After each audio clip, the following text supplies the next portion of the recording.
Karena hadis-hadis Nabi itu saling menjelaskan. Semakin banyak kita baca, oh oke, baru paham setelah 10 tahun. Karena temukan penjelasannya yang dijelaskan oleh Nabi sendiri. Nah, sering terjadi, Nabi sering mengulangi. Dan dengan sahabat-sahabat tertentu Nabi ucapkan sesuatu, dengan sahabat yang lain perlu penjelasan, jadi Nabi menambahkan penjelasan gitu. Jadi kalau kita baca hadis terus nanti semakin jelas.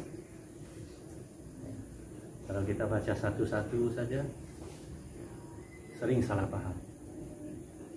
Itu sebab ada bahayanya kalau kita hanya membaca yang sahih saja, yang akan membentuk satu pemahaman yang salah.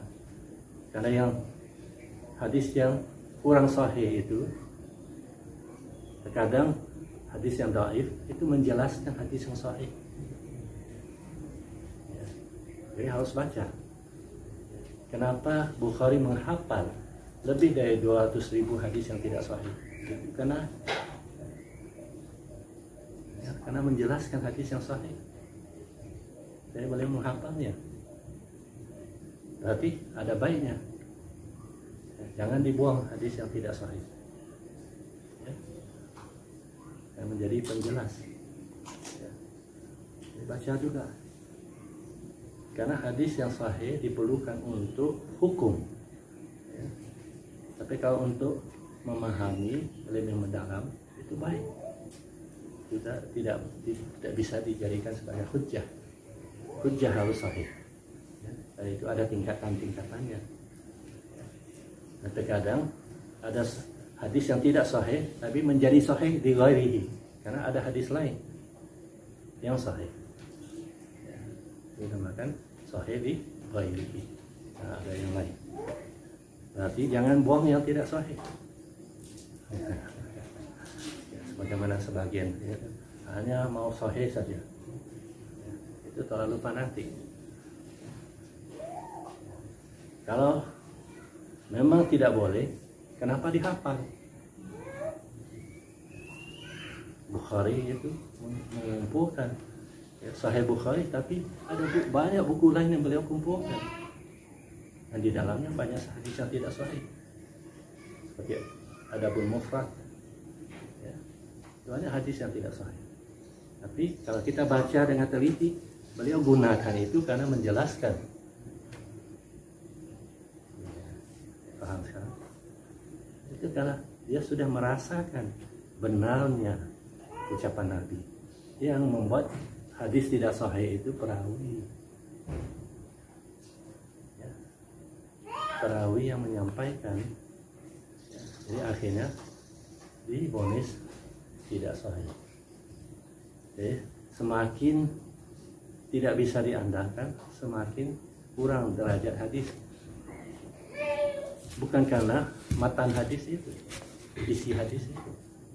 Itu sebabnya Ibnu Qayyim Jauziyah ya, sengaja membuat satu bab dalam buku beliau Al-Fawaid menjelaskan tentang hadis sufi yang terkenal.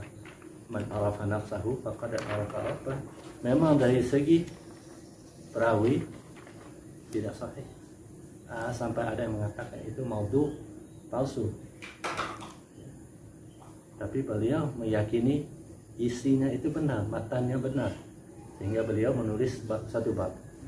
Barang siapa tidak mengenal dirinya, tidak mengenal Tuhannya, untuk membenarkan hadis yang sudah ditolak oleh gurunya Ibnu Taimiyah. Ya.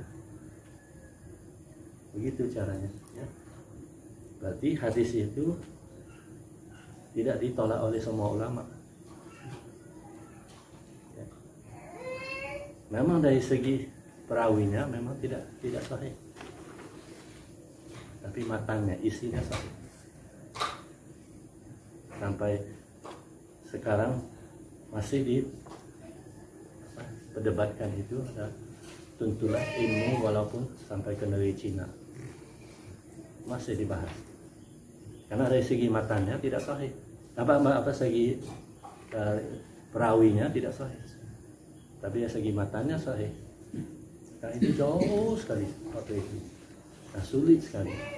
Jadi maksudnya tuntutlah ilmu walaupun sangat sulit untuk mendapatkannya. Isinya benar. Itu sebabnya banyak ulama mempertahankan hadis itu. Ya. Lebih-lebih orang Cina. Ya. Senang sekali Nabi sebutkan.